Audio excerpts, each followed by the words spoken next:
Welcome to Thoughts Camera Action. So today we're going to be looking at the history of Trinidad. How did Trinidad get its name?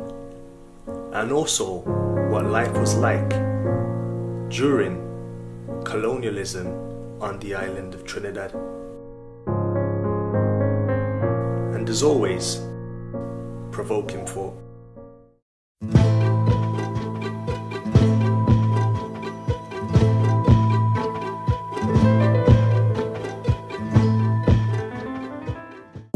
Islands of Trinidad and Tobago have a rich culture, abundant in diversity. This is because throughout history, many ethnic groups have made a great impression on Trinidadian society. It is believed that the first peoples of Trinidad were Amerindian tribes from South America, the Caribs and the Arawaks. The Arawaks were a peaceful people who settled mainly in the south. They hunted, fished, and grew crops such as cassava, maize, and sweet potato. They also used cotton to make hammocks and used tobacco for rituals. They also made pottery and wood carvings. The northern part of the island, the land of the hummingbird, was inhabited by the Carib tribes. They were a fierce people and rebelled against European attempts at colonization.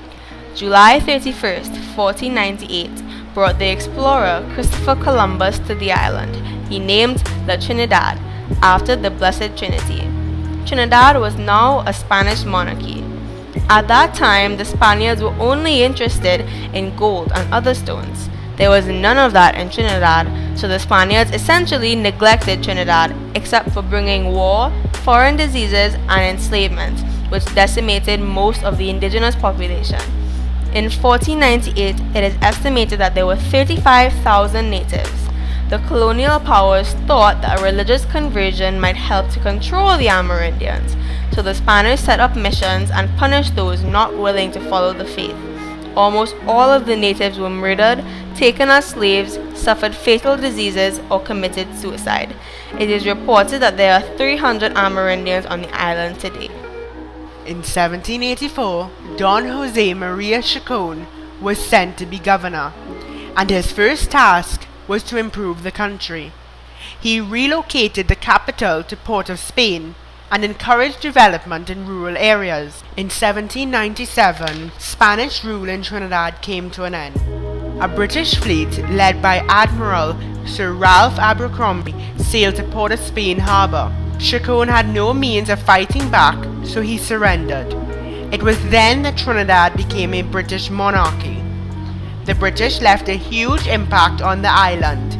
The architecture in Trinidad was, and still is, highly influenced by British settlers. Today, we still follow the British system of government.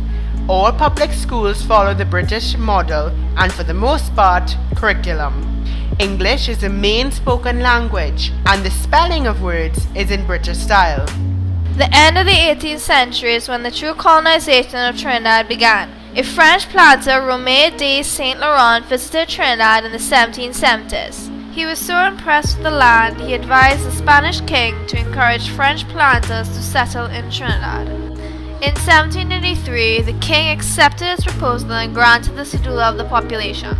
Instantly, the island was colonized with French planters from neighboring islands. This influenced the language, culture, and religion of Trinidad. After this, French became the main spoken language of the island. The French brought the first forms of carnival with them. The French would hold masquerade balls right before the beginning of the Catholic period of Lent. The slaves mimicked their masters by putting on masks and wear dress. Of course, the rich people didn't like this, so they tried to put a stop to it. However, these festivities continued. The idea of street procession at carnival time originated when the slaves were fully freed in 1838. They would light cane on fire and parade down the street. This was to symbolize how they no longer had to cut cane in the middle of the night if their master's field was on fire. This celebration was outlawed several times throughout the years. Despite this, carnival is possibly the country's most widespread celebration today. The first African slaves came to Trinidad in the early 1780s. There was an influx in 1783 because many came over with their masters when the cedula of the population was issued. Most slaves were domestics or worked on plantations. They were treated extremely harshly. Hard labor, disease, and inhumane living conditions were common. They were often beaten, sometimes to death. The British Parliament passed an act abolishing slavery in 1834. In Trinidad, however, because the island was so dependent on slave labor, slaves were forced to endure an apprenticeship period of 4 to 6 years. Slaves protested and held demonstrations. On August 1st, 1838, the governor proclaimed a general emancipation. When slavery was fully abolished in 1838, there was a shortage of laborers for the plantations. The planters were desperate for workers. An agent of immigration was appointed to source workers from other countries. On May 30th, 1845, the Fatal Rosac docked in Port of Spain with hundreds of Indian immigrants aboard. These people came to serve their 5-year period of indentureship. They were promised fair wages, free housing, medical attention, and return passage to India at the end of their indentureship. This came to an end in 1917, but the British government encouraged them to stay and granted them land in exchange for their return passage back to India. Many of them did stay and became landowners. Today, 45% of the population is of Indian descent. The Indian culture is still alive today as there are many temples and mosques, and Diwali and Eid have become national holidays. Since then, large groups of Chinese, Portuguese, and Syrians have migrated to the island, mainly setting up businesses. Trinidad respects all cultures and traditions, declaring celebrations such as Christmas, Eid, Diwali, Shouter Baptist Day, Carnival, and Emancipation Day public holidays. People of various ethnic origins have blended together to form one united Trini culture. You want me to do the interview for you? Yeah, would you really? Lovely. Hey, we've got one thing though. You gotta hold this one there, right? Mrs. Carmichael, when you came to the United States with your children, where did you live? We lived at Stebbins Avenue for a while. What kind of neighborhood was it? It was kind of a mixed neighborhood, but a little on the rundown side. What do you mean by the rundown side? Streets were dirty, garbage pails all thrown around and not covered and things like that. How big was the place you lived in? We had a 3-room apartment there. And how many people lived there? When my kids moved to the United States, we were still living there, my husband and I, so that made 5 children, because I had 2 there. The 5 that came with their aunt, my husband and I. How many is that altogether? 5 and 3, 8. How in life in general for your children? I mean, could they do other things most children in the United States could do? I mean, did they have enough money to do those things? No, we didn't. Why didn't they? Because my husband didn't make enough money. Why didn't he make enough money? He was a carpenter and he worked 2 weeks in, 4 weeks off. He drive taxi cab part of the time. But there were other carpenters who lived better than your husband. Of course. Why didn't your husband? Because he was laid off. He was always the first to be laid off. Why was he always the first to be laid off? Because he was Negro. He always said because he was a colored man, because naturally in Trinidad we use the word colored. We never use the word Negro. So he always said because he was a colored man. Thank you.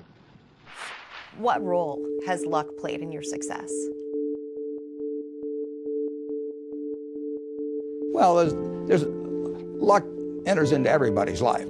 And Buffett says that begins at birth.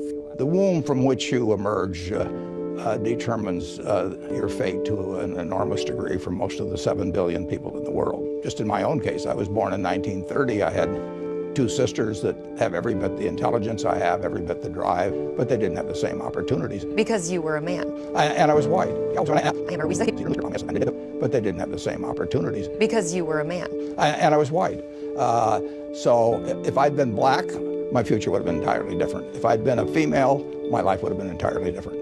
Buffett is just as outspoken about economic inequality. In a 2011 New York Times editorial, he wrote, "While the poor and middle class fight for us in Afghanistan, And while most Americans struggle to make ends meet, we mega-rich continue to get our extraordinary tax breaks. I would say that in a country with $50,000 of GDP per person, that nobody should be hungry, nobody should lack a good education, nobody should be worried about medical care, nobody should be worried about.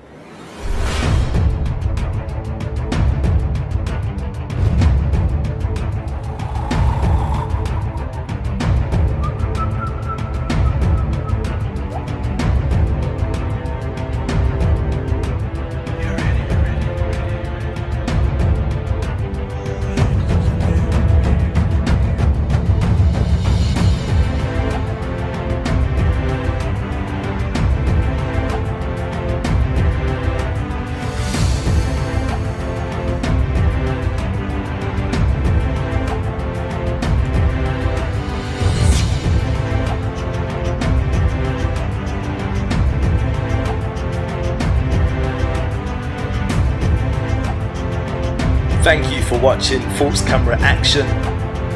Before you go anywhere, don't forget to click subscribe.